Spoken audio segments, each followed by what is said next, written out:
The top two supplemental plans for 2024 are the Plan G and the Plan N. Now, both are good options, but they're different in three distinct areas. Now, you cannot be on both, so it's going to have to be one or the other. So in this video, I'm going to share with you the three distinct differences between the Plan G and the Plan N so that you can decide which is best for you.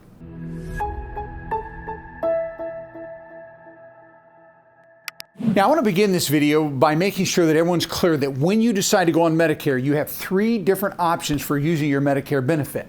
The first one is to enroll in Medicare A and B only, meaning you don't get any other coverage beyond A and B. Actually, 10% of all people choose this. And so is everything. There's a positive and negative to this. The positive of having A and B only is this. This is your cheapest monthly option. Okay, your cheapest monthly option. The reason for that is because all you have to do in this option is to pay for your Medicare Part B. Now, in 2024, our Part B premium is $174.70 for most people. Single filer income below $103,000, married couple below $206,000, modified adjusted gross income. All you'd have to do in this example is to pay your Part B premium. That would be it. However, it comes with a huge negative. In fact, I would really highly recommend people not take this option for this reason, and that is this. It absolutely is your riskiest option financially. Yes, cheapest monthly option, but a huge risk if you decide to go this direction. Let me explain. When we have A and B only, we are now responsible for all the Medicare gaps because other than preventive services, Medicare doesn't pay for anything 100%. You're always going to have a balance of the bill. This would be your financial exposure, your liability. Again, we call these gaps in coverage. So back to what I was saying, this is A and B only and nothing beyond that. And so what we have are gaps. Gaps are on you. And if we have, if we're on the hospital, our first gap is going to be what's called the A deductible. And this is what we're out of pocket for the first 60 days in the hospital. And this year in 2024, that's $1,632. Now, that deductible is not annual. That deductible could be paid more than once in a year. So if someone's hospitalized and then they're discharged, and then let's say 2, 3, 4 months down the road, they have to go back to the hospital, then they'd actually have to pay that deductible again. So it's not annual. It could be multiple times. So that's gap number one. Now, the second gap we have would be for what we refer to as extended hospital stays. This means someone is in continuously beyond 60 days. Pretty rare, but it does happen. So days 61 to days 90 are going to be $408 a day for these 30 days in the hospital. So again, you're talking that's going to be $12,000 over for that month. If we're still in the hospital, we're really sick. Now days 91 to days 150, they actually double it. Now it's $860 a day in a daily copay. So again, this is our second gap, extended hospital copays. And then we go to our third gap, and that's for skilled nursing facility. This is for someone that has had a stroke and they need intensive rehab, maybe a fall, an injury, an accident, maybe a hip replacement. And so they go to a skilled nursing facility for that rehab. And so here's the way Medicare works. Skilled nursing facility, Medicare says the first 20 days, they will cover all the expenses as long as you were in the hospital for 3 full days or longer. They cover everything first 20. After that, if we're still in need of care for the next 80 days, Medicare now is going to charge a daily copay, and that daily copay is $204 a day. Average stay right now is about 35 days. So that's an additional 15 days, and it's about $3,000. Here's my point. A and B only, you're now responsible for all of those gaps fully, 100%. Now, on the B side, we also have some gaps. There's 3 of them.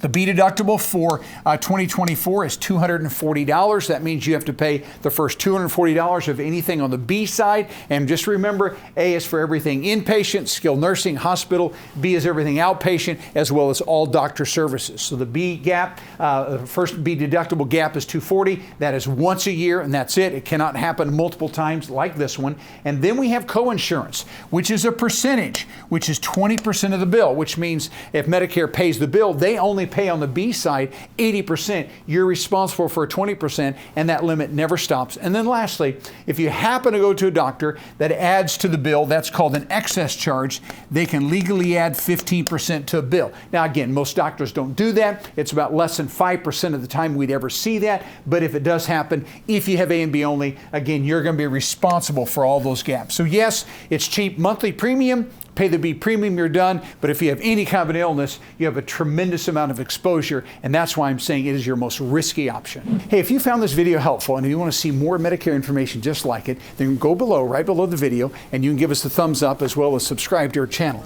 And every time I put a new video, which is about 2 every week, you'll be notified of that video, and others just like you who need this vital information will get it as well. All right, that brings us to our second of 3 options, and that is to enroll in Medicare A and B, meaning we're still having to pay our B premium, but instead of being under the Medicare A and B system, that's going to be replaced by a private health insurance company, and they call those Part C plans, also called Medicare Advantage Plans or replacement plans, because of replacing A and B. So there again, positive and negative. So number one, if someone does have a Medicare Advantage plan, one of the positives is this: it is certainly, in my opinion, better than A and B only, okay? And I would, A and B be my last option. I think this is better because now at least you have a max out of pocket that you're liable for, where you have no max. It just continues to be unlimited on the A and B side. So again, I think it's better than A and B only. Second reason, a positive that people like these, is because there is typically zero premium that is paid to the insurance company. So if you have United Healthcare, or you have Aetna, or you have WellCare, you have Blue Cross and Anthem, whoever, any company you have with the Advantage plans, almost all those companies today have a zero premium plan. You got to pay Medicare this year. That would be that $174.70 a month, but there's no additional premium to that insurance company. And so there's a lot of people who are attracted to that. In fact, they say right now that about 2 out of every 3 Advantage plans on the market are zero premium. All right. And so that's certainly a positive. And then another reason that people select Advantage plans today are because of the different perks that come along that are not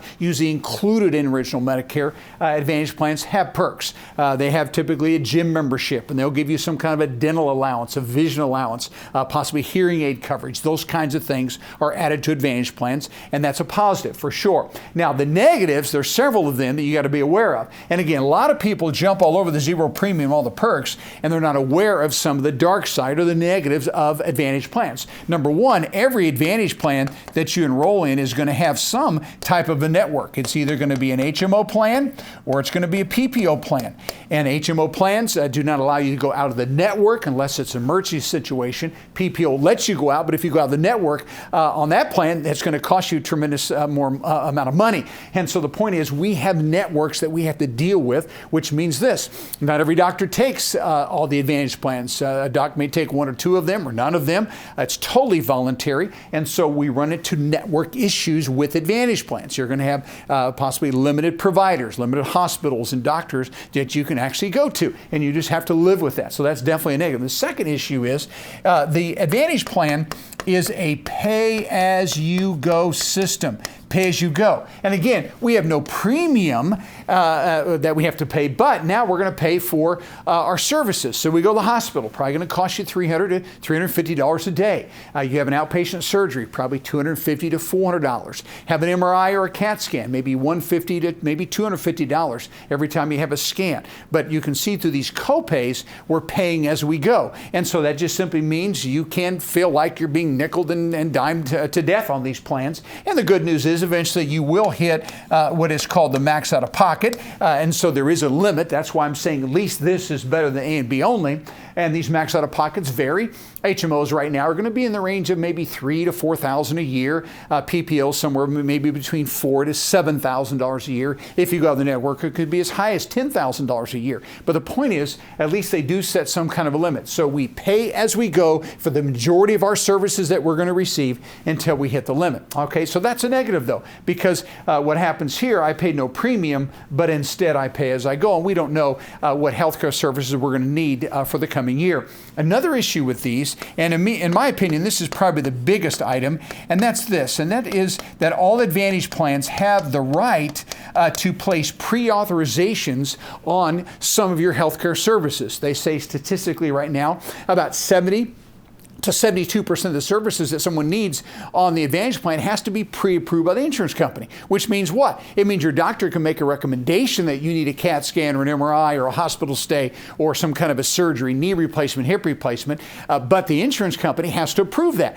And if they don't agree with what the doctor is suggesting, they're not going to approve it, therefore it's not paid for, and if you still want that, you'll be 100% out of pocket. Now again, sometimes a pre-authorization, they approve immediately. Other times they delay it, and sometimes they just flat deny it. They say, we don't believe you need a full hip replacement. We'll pay for a rod only. Or we don't believe you need a knee replacement. We think you need to go to therapy for 9 months. Or we think you ought to try medications for a time. And that's the pre-authorization process that all the Advantage plans are going to have, oftentimes not talked about. And then also what happens, the Advantage plan, there is a huge possibility that you could permanently be on that Advantage plan, because once someone stays on their Advantage plan for a year, 2, 3, 4, 5 years, and they ever want to get off of that and get a supplemental plan, now they're going to have to medically qualify in 46 of the 50 states. New York, Connecticut, Maine and Massachusetts do not require underwriting approval, but every other state, all 46 of the 50, if you ever want to get off that Advantage plan that you've been on for a while, now you have to medically qualify.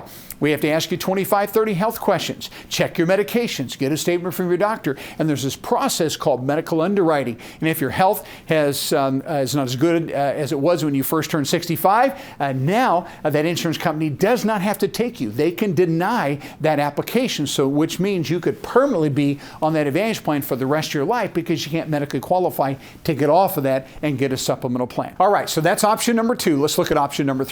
Now, with this particular option, this is someone who's made the choice to stay in original Medicare A and B. Obviously, we have to pay our B premium. That's $174.70 a month based upon your income. So if we get a supplemental plan, the positives of this system is this. Number 1, we have no networks whatsoever. Remember how we did on the Advantage plan, we had HMOs and PPOs. With the supplemental plan, you can actually go to any provider, any hospital, any doctor, any provider, as long as they take A and B, they will take your supplemental plan. So we have no networks. Secondly, we also have now no pre-authorizations at all. Remember, Advantage plans, 70 to 72% of the time, the doctor's recommendation has to be approved by the insurance company. Here, that never happens. That supplemental plan never will require pre-authorization. If Medicare says they'll cover it, doctor says you need it, end of story, you're going to get that knee replacement, hip replacement, MRI, CAT scan, whatever. No pre-authorizations whatsoever by the supplemental company. Thirdly, what happens is this. We have no financial surprises. Remember, on that Advantage plan, we have no premium, but what happens is we pay as we go. We don't know what healthcare services we're going to need, and here we have no financial surprises because those gaps are going to be covered, as you'll see here in just a second. We can actually budget for this. And then thirdly, we also have a policy that's lifetime. All supplemental plans in all states are written for life. All you have to do is pay your premium, and that plan continues to renew. You never lose the coverage. You could live in one state and move to another. You take it with you because it's portable. They can never cancel because you have lots of claims. They can cancel because of your age. No reason at all other than non-payment of premium. So it truly, as long as you pay your premium, is a lifetime policy. All right, now what are the negatives? Well, we got to pay for it. So to have a supplemental plan, I'm going to show you what they are here in just a second. We have a monthly premium that we're going to be responsible to pay for. So the point is that's got to fit in your budget. All right, so that's a negative. And then also, most of these supplemental plans are not going to come with any perks. All right, so those Advantage plan had perks, but supplemental plans are just pure, wonderful quality insurance with very few perks, if any. All right, so now let's look at our comparison between that supplemental plan G versus the N. Hey, if you're finding this video to be helpful and you would like to learn more about Medicare, you'll notice up here in the right-hand corner, there's an I. And if you'll click on that I, it's going to take you to a 20-minute workshop. I see people make mistakes all the time, and we don't want that to happen to you. And that's why we're giving you free access to this workshop. So go ahead, click the link, and learn more about Medicare. So if I have that Plan G, what's happening is Medicare is going to pay first. Again, doesn't pay 100%. There's always going to be a balance. And so quick review on these gaps. We said the A deductible this year is $1,632. If I go to the hospital for days 61 to 90, $408 a day, and then they double it to $816. Remember, this was gap number 1. This is gap number 2, extended hospital stays. Skilled nursing, first 20 days on Medicare fully, as long as we had a 3-day stay in the hospital. 21 to days 100, we have a daily copay of $240 that we're responsible. So that's our third gap on the A side. The B side, again, we have 3 gaps, 3 of them. And so the first gap is our B deductible. This is once a year. Remember, this one could happen multiple times. The co-insurance is always a flat 20%. And the excess charges, the doctor, if you happen to see one that adds excess, it's 15% added to the bill. So those are our 3 gaps. So if I get that Supplemental Plan G, here's what's happening. That Supplemental Plan G will cover all of these 100%. Doesn't cost you anything as far as the hospital billing or skilled nursing facility. G fills all the gaps in. G will cover your full 20%. It'll also cover excess charges. So as you can see from the chart, the only thing we have responsible for out of our pocket would be whatever the B deductible is, and that would be once a year I would have to pay that. So I pay a premium to the supplemental company. I've transferred almost all the risk other than the B deductible to them, and they're responsible to pay those gaps instead of me. So that's the way the G works. Now let's talk about how the Plan N works. Very similar to the G plan, but in one area. The G plan is identical on the A side, covers all the gaps, doesn't cost you any money at all with that N plan. If you go to the hospital or skilled nursing, Medicare pays first, the N's going to follow all the gaps. Here's the difference. On the N plan, just like the G, you would have to pay the B deductible. The N plan will cover your full 20%, no limit, but here's the difference. If you happen to go to a doctor that adds the excess charge of 15%, that N plan would make you pay that. And again, it doesn't happen often, less than 5%. It still does happen, so you would have to take on that liability. In addition to that, we do have some other co-pays whenever we go to the doctor or we go to the emergency room. We have co-pays that we're responsible for on the N plan that we weren't for the G plan. So let's lay these 2 plans side by side. So the 3 key differences between the G and the N is going to be our monthly premiums, the risk that's involved, as well as our out-of-pocket expenses. And again, folks, just keep this in mind if I share rates with you. We're a nationwide brokerage company. We write in all 50 states, the District of Columbia, and so I'm just going to give you some averages here. Your state, as I write rates here, your state could be a little higher, could be a little bit lower. Again, these are just averages. So right now, if someone were to get a G plan, they're going to have a monthly premium. I'm talking about someone that's turning 65. This is going to be in the neighborhood of about $125 a month. And please, you could be an area, could be lower, could be higher, but again, that's the average. Now, if I were to go with the N plan, which again, I'm going to have to take on a little bit more liability, my premium is going to be lower. And these are going to be in the neighborhood of about $95 to about $100 a month. So as you can see, when someone selects that N plan, they're going to save about $25 to $30 a month on average. Now, that's the premium. Now, let's talk about the risk involved. So if I have the G plan, I have very little risk. Why? Because that G plan covered 5 of the 6 gaps. What is my risk? It is my Medicare B deductible. Okay, and that's all I have to pay for because all the other gaps are going to be covered by my G plan. So that's my risk. I have to pay that, and that's an annual deductible. We just simply pay it once a year. Now, on the risk for the N plan is what? I had 4 of the 6 gaps that were covered by the N plan, but there were 2 that I was responsible for. What was that?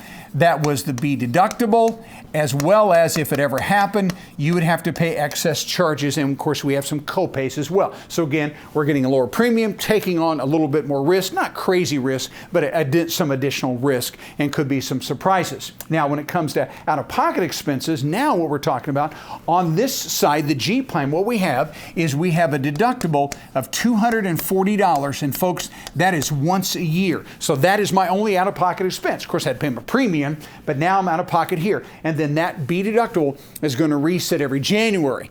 For instance, in 2023, this read $226. In 2024, they bumped it up $14. So we have a B deductible of $240. But again, it's just simply once a year, resets every January. With the G plan, you would have to pay that. Now, on the N plan, we have some additional out-of-pocket expenses. What is that? Again, we have our $240 B deductible, just like we did on the G. We have excess. If and when that occurs, the doctor adds 15%. Doesn't happen often, but it could. And then also now we have some out-of-pocket expenses called copays. So if I go to a doctor and I'm on the in plan, I am subject to a copay up to $20. And if I go to the emergency room, I'm subject to a copay at the emergency room for up to $50. So again, save some money up here. But I have a little bit more risk, a little bit more out-of-pocket expenses. And as I said when I started the video, these are both great options. You just have to decide which is going to be best for your particular situation.